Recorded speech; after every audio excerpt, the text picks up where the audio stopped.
Good morning. So welcome to C plus plus videos session. जो हम next session हमारा जो नेक्स्ट वीडियो है आज का वो है type conversion.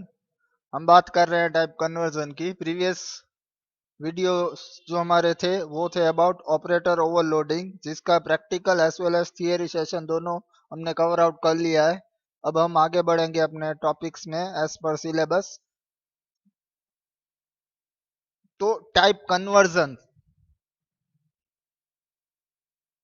when you write an expression containing val variables of different data types, ठीक है, आप जब एक्सप्रेशन लिखते हो वेरिएबल्स का डिफरेंट डेटा टाइप्स के, तो टाइप कन्वर्जन जरूरी हो जाता है। ठीक है, type conversion is necessary whether implicit और एक्सप्लिसिट।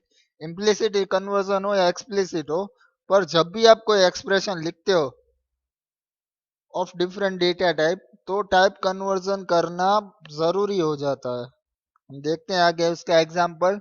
यहाँ पे आपको लिखा हुआ है फ्लोट ए इक्वल टू 12.34। मैंने एक फ्लोट वेरिएबल डिक्लेयर किया है ए नाम का। वैल्यू क्या है उसकी 12.34। और उसके बाद इंटीजर बी इक्वल टू ए। क्या मीनिंग हुआ उसका? यहाँ पे जो मैंने वेरिएबल डिक्लेयर किया है ए नाम का वो फ्लोट है। फिर उसके नीचे मैं दूसरा वेरिएबल डिक्लेयर कर रहा हूँ जो इंटीजर है, और उसको ए की वैल्यू असाइन कर रहा हूँ। तो ये क्या हुआ? अलग दोनों डेटा टाइप हो गए। सेम होते तो कोई बात नहीं थी, ए की वैल्यू सीधी। अगर बी फ्लोट वेरिएबल हम डिक्लेयर करते तो डायरेक्टली बी की वैल्यू 12.34 हो जाता। पर यहाँ पे क्या है, बी है वो इंटीजर है। इंटीजर मतलब क्या?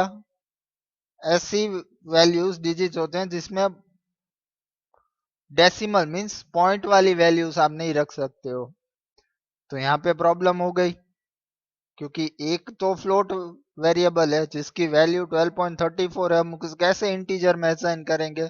तो यहाँ पे आपको कन्वर्जन का टॉपिक जो है आपका, उसका यूज करना पड़ता है। ठीक है, here the value of A is transferred to B. A की वैल्यू जो है, जो फ्लोट वेरिएबल है, उसकी वैल्यू बी को ट्रांसफर की जा रही है। But the fractional part will be truncated as the variable b is of integer type. यहाँ पे प्रॉब्लम क्या होगी? a की वैल्यू तो b में एजान हो जाएगी, पर जो उसका फ्रैक्शनल पार्ट है मींस पॉइंट के बाद की जो वैल्यूज है उसको रिमूव कर दिया जाएगा। This also applies to class object. यही चीज आपकी क्लास ऑब्जेक्ट में भी अप्लाई होगी।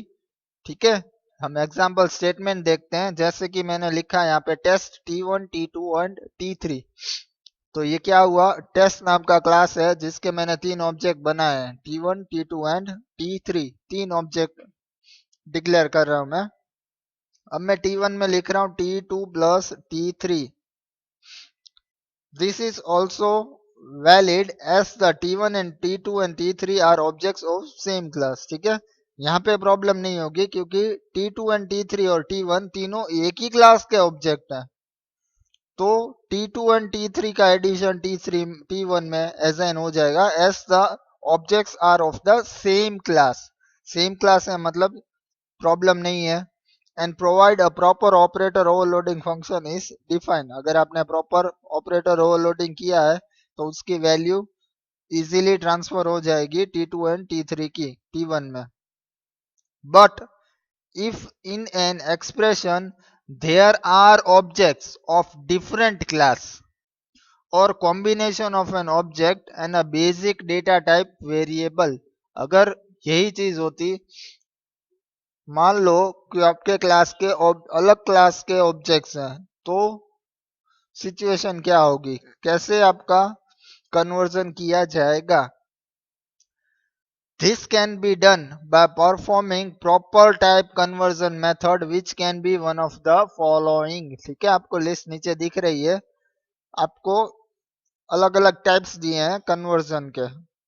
First is basic type to class type conversion. Basic data type से आप क्लास टाइप कन्वर्जन करो। Class type to basic type करो या one class to another class conversion करो। ठीक है, तीन अलग अलग मेथड्स हैं when you are going for a class object conversion. ठीक है, एक तो क्या होगा basic to class, class to basic, vice versa हो गया basic to class and class to basic. और थर्ड जो है one class to another class, एक क्लास की टाइप है उसको अनदर क्लास में कन्वर्जन करो आप।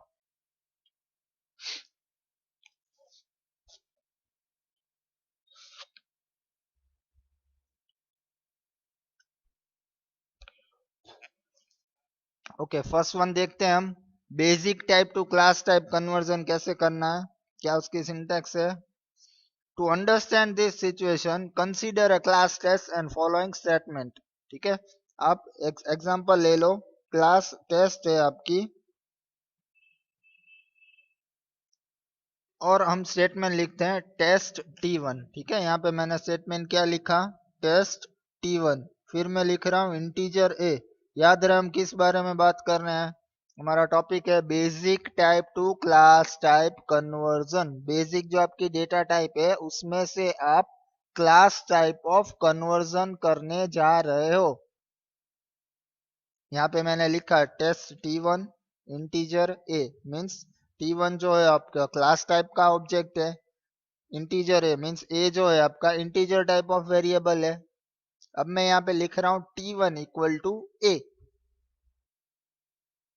तो ये कौन सा कन्वर्जन हो गया, बेसिक टू क्लास। कैसे हुआ, बेसिक इंटीजर है वो आपकी बेसिक डेटा टाइप है, उसको मैं किस में कन्वर्ट करवा रहा हूँ, क्लास में, तो हो गया आपका बेसिक टू क्लास। ठीक है, यहाँ पे मैं लिख रहा हूँ T1 equal to A. To accomplish this, you have to make a constructor that takes an integer argument। ठीक है, ये करने के लिए आपको क्या करना पड़ेगा, आपको कंस्ट्रक्टर लेना पड़ेगा जो इंटीजर टाइप ऑफ आर्ग्यूमेंट लेता है। ठीक है,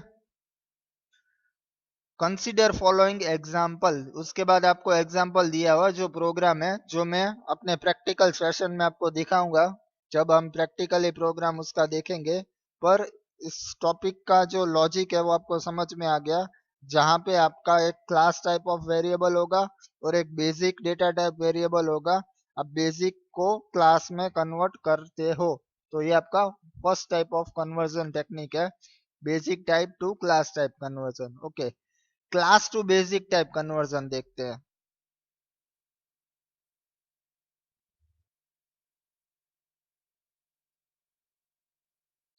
इन basic type to class type conversion we created a constructor. ठीक है, जो फर्स्ट वन जो आपकी टाइप है उसमें क्या है, आपको हमने कंस्ट्रक्टर आपको यूज कर रहे हो और उसमें इंटीजर आर्ग्यूमेंट दे रहे हो। But to perform class to basic type conversion, you have to define conversion function for the type you want to convert। पर सेकेंड टाइप जो है आपका, जहाँ पे आप क्लास को बेसिक में कन्वर्ट करना चाहते हो, अगर आपको ये कन्वर्जन करना है तो उसके लिए आपको क्या करना पड़ेगा, आपको एक कन्वर्जन फंक्शन लिखना पड़ेगा जो आपके क्लास को बेसिक डेटा टाइप में कन्वर्ट करता है। और उसका जनरल फॉर्म फंक्शन का दिया हुआ है। ठीक है, ऑपरेटर बेसिक टाइप नेम। ठीक है, ऑपरेटर कीवर्ड और आपका बेसिक टाइप नेम देना है आपको यूजर डिफाइन, और फिर आपके अंदर स्टेटमेंट रहेंगे। ठीक है, here basic type name can be any basic data type such as integer float double. इसमें जो आपको दिया हुआ है बेसिक टाइप नेम, यहाँ पे आपको जो आपकी डेटा टाइप है, ठीक है, वो डिफाइन करनी है कि किसमें आपको कन्वर्जन के लिए जाना है, कौन सी आपकी डेटा टाइप है। You can define the operator function for the type you want to convert into, but the casting operator function should meet following condition। ठीक है, इस चीज को यूज करने के लिए जो आपकी ये सेकेंड टाइप है क्लास टू बेसिक, जिसमें आप ऑपरेटर ओवरलोडिंग का यूज कर रहे हो, जब भी आप उसका फंक्शन दोगे कन्वर्जन के लिए, उसमें आपको कुछ पॉइंट्स हैं, कुछ बातें हैं जिनको ध्यान में रखना है। ठीक है, कौन कौन सी हम देखते हैं। The conversion function must be the member of the class. ठीक है, जो कन्वर्जन फंक्शन आप लिखोगे वो क्या होना चाहिए, आपके क्लास का मेंबर होना चाहिए, अनदर क्लास नहीं, सेम क्लास का मेंबर होना चाहिए। The function must not specify any return value. ठीक है, जो फंक्शन है आपका वो रिटर्न टाइप स्पेसिफाई नहीं करेगा। इट के नॉट टेक एनी आर्ग्यूमेंट, ना ही उसमें किसी टाइप की आर्ग्यूमेंट रहेगी। तो ये कुछ पॉइंट्स हैं जो आपको ध्यान में रखने हैं। The function conversion function must be member of the class, वो क्लास का मेंबर होना चाहिए। Function must not specify any return value, वो रिटर्न वैल्यू नहीं स्पेसिफाई करेगा।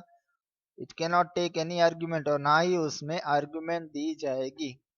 तो ये आपका basic to class, class to basic. ठीक है, यहाँ पे आपको कंस्ट्रक्टर का यूज करना है। ये चीज अगर आपको करनी है तो यहाँ पे आपको कन्वर्जन फंक्शन लिखना पड़ेगा, अगर आपको class to basic type conversion करना है।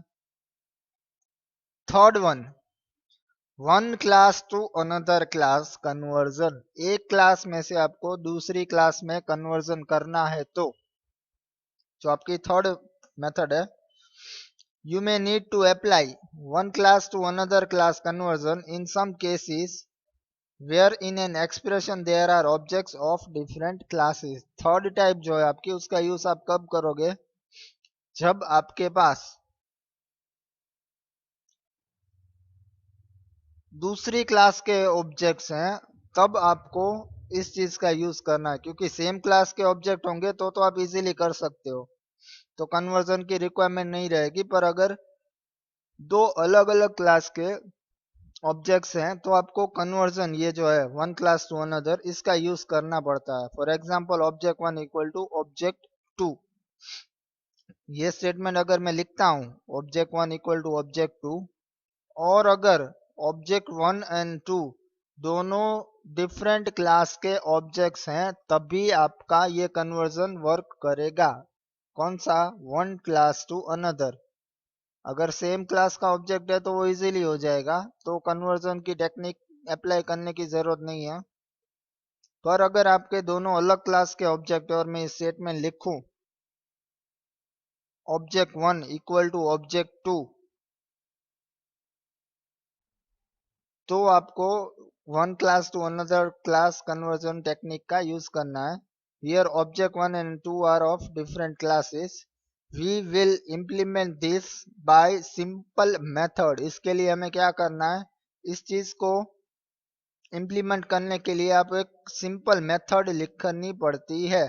In the following example we will create two classes shop one and shop two. ठीक है, मान लो हमने एग्जांपल दो क्लासेस बनाए, shop one and shop two. We will create a constructor to implement conversion of one class object to another class object. हम क्या करेंगे, कंस्ट्रक्टर बना का यूज करेंगे ताकि एक क्लास में से दूसरे क्लास का जो कन्वर्जन है वो इजीली हो सके। ठीक है, जैसे हमारी पहली मेथड में हमें कंस्ट्रक्टर का यूज किया था, पहला जो बेसिक टू वन क्लास है उसमें भी हम कंस्ट्रक्टर का यूज करके वो चीज इम्प्लीमेंट करवा सकते हैं। वैसे ही थर्ड जो आपका टाइप है उसमें भी हमें कंस्ट्रक्टर का यूज करना है, जिससे कि one class to another class conversion है वो इम्प्लीमेंट हो पाए।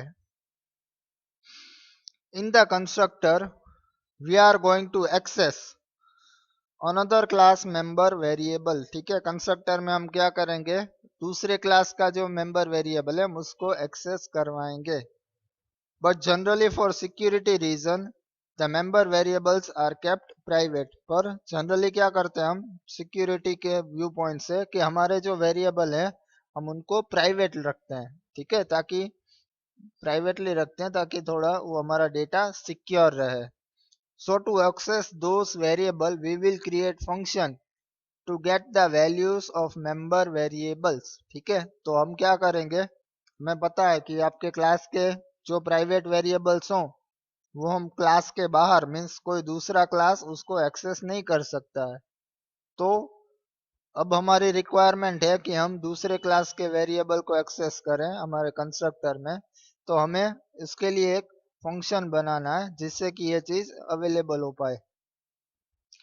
This makes the member variables read only as you can only read their values but cannot modify them। ठीक है, इससे क्या होगा कि आपकी जो मेंबर वेरिएबल्स हैं वो रीड ओनली होते हैं, यू आप सिर्फ उस वैल्यू को देख सकते हो पर मॉडिफाई नहीं कर सकते हो, S V have kept it private.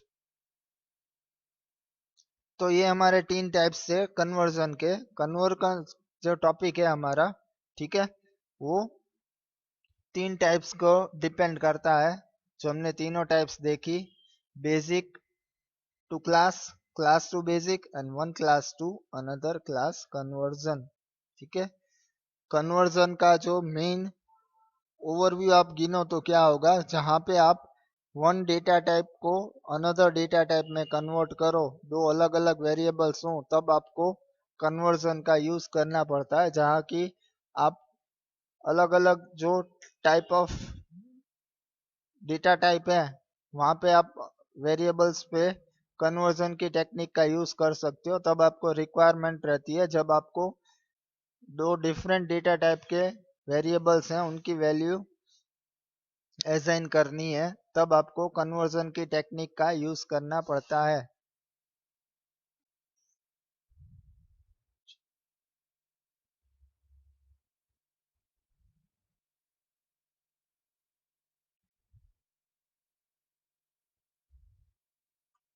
Okay, our next topic is about inheritance. Inheritance क्या है, ये एक इम्पोर्टेंट टॉपिक है आपका ओओपी का।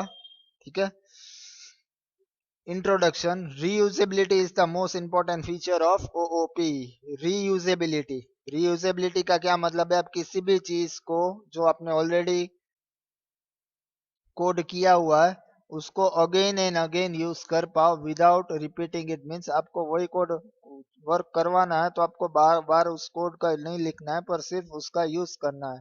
तो ये जो चीज है वो एक इम्पोर्टेंट है from the view point of reusability. Inheritance, inheritance का यूज करके आप ये चीज अप्लाई कर सकते हो। It is always better because we can reuse something instead of creating the same again. ठीक है, ये चीज क्यों इंपॉर्टेंट है, मान लो आप कोई चीज बनाते हो तो आपने वो चीज बना ली है और गैस करो कि आप उसी चीज को अगेन एंड अगेन यूज कर पाओ, या ऐसी सिचुएशन हो जहाँ पे जितनी बार आपको चीज यूज करनी है बार बार आपको नई चीज बनानी पड़ती हो, तो प्रॉब्लम होगी। उससे तो क्या बेटर होगा, जो एक बार आपने चीज बनाई है आप उसको अगेन एंड अगेन यूज कर सको। तो यही चीज इनहेरिटेंस में होती है।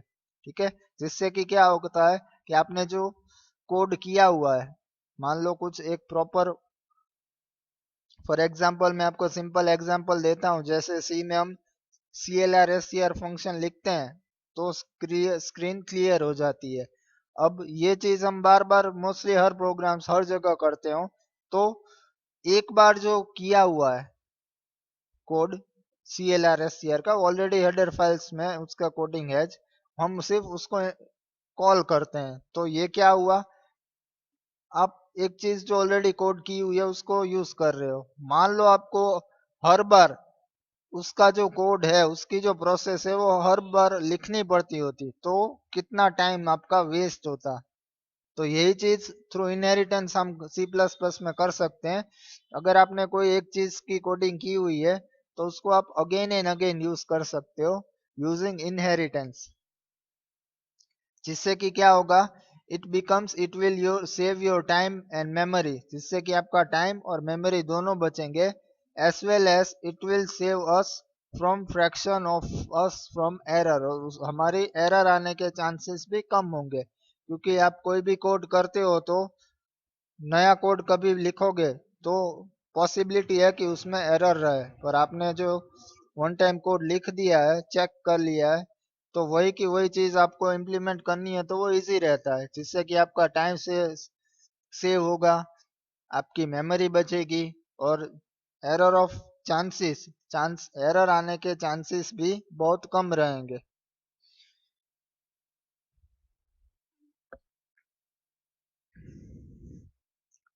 This mechanism will work in which old class is known as base class and the new class which have been developed on the base of old class or subclass or derived class. Here the whole mechanism is known as inheritance. ठीक है, ये जो आपकी mechanism है जहां पे आपका जो पुराना क्लास है जिसको आप बेस क्लास भी बोल सकते हो, ठीक है, ऑलरेडी आपने जो क्लास कोडिंग कर ली है उसको क्या बोलोगे आप? Base class. ओल्ड क्लास जो है उसमें से हम जो एक नया क्लास डेवलप कर रहे हैं, एक नया क्लास आप डेवलप कर रहे हो और उसमें आप पुराना क्लास ले रहे हो, इम्प्लीमेंट कर रहे हो, तो जो नया क्लास है वो क्या कहा जाएगा आपका? सब क्लास और डिराइव क्लास। ठीक है, तो एक बेस क्लास है और एक डिराइव क्लास है, या एक बेस क्लास है और सब क्लास है। सब क्लास मतलब ऐसा क्लास जिसमें आपने ओल्ड पुराने क्लास को इम्प्लीमेंट किया है, पुराने को। ठीक है, तो एक आपका बेस होगा और एक आपका डिराइव होगा, या सब एंड मेन आपका बेस क्लास भी बोल सकते हो। Old and new, base and सब और डिराइव। और ये जो पूरी प्रोसेस है उसको हम इनहेरिटेंस बोलते हैं। ठीक है, इनहेरिटेंस किसको बोलते हैं? जहां पे आप एक क्लास बनाया हुआ है उसको आप नया क्लास बनाने में उस क्लास को इम्प्लीमेंट कर रहे हो, इनहेरिट करना। ठीक है, उस क्लास का यूज कर रहे हो। ये चीज प्रैक्टिकली कैसे होगी वो हम प्रोग्राम्स में देखेंगे कि कैसे आप एक क्लास को इनहेरिट करके उसके मेंबर फंक्शन और मेंबर वेरिएबल्स का यूज करते हो। एक इम्पॉर्टेंट टॉपिक है inheritance as far as reusability is considered. ठीक है, आप रीयूजेबिलिटी को अगर अचीव करना चाहते हो तो उसके लिए आपको सी प्लस में इनहेरिटेंस का यूज करना है। इनहेरिटेंस के अलग अलग टाइप्स हैं जो आपको स्क्रीन पे दिख रहे हैं, single, multiple, hierarchical, multi level, hybrid. ये अलग अलग टाइप्स ऑफ इनहेरिटेंस हैं जो हम नेक्स्ट वीडियो में कंटिन्यू करेंगे। इन टाइप्स का मतलब क्या है और वो कैसे वर्क करते हैं, ठीक है, वो नेक्स्ट वीडियो हम देखेंगे। हर एक टाइप का मीनिंग, उसकी डेफिनेशन और उसको कैसे अचीव करना है। आज के वीडियो के लिए हमारे इतने टॉपिक्स रहेंगे। ये थे टाइप कन्वर्जन जिसके 3 बेसिक टाइप्स थे, और इनहेरिटेंस जो बेसिकली हमने डिस्कस किया है। डीप में हम नेक्स्ट वीडियो में कंटिन्यू करूंगा जहां पे हम उसकी टाइप्स देखेंगे, उसके बारे में स्टडी करेंगे जो अलग अलग टाइप्स है, single, hierarchical, multiple, multi level, hybrid. ठीक है, तो इस वीडियो के लिए इतना इनफ है। नेक्स्ट वीडियो हम कंटिन्यू करेंगे। Till then, thank you.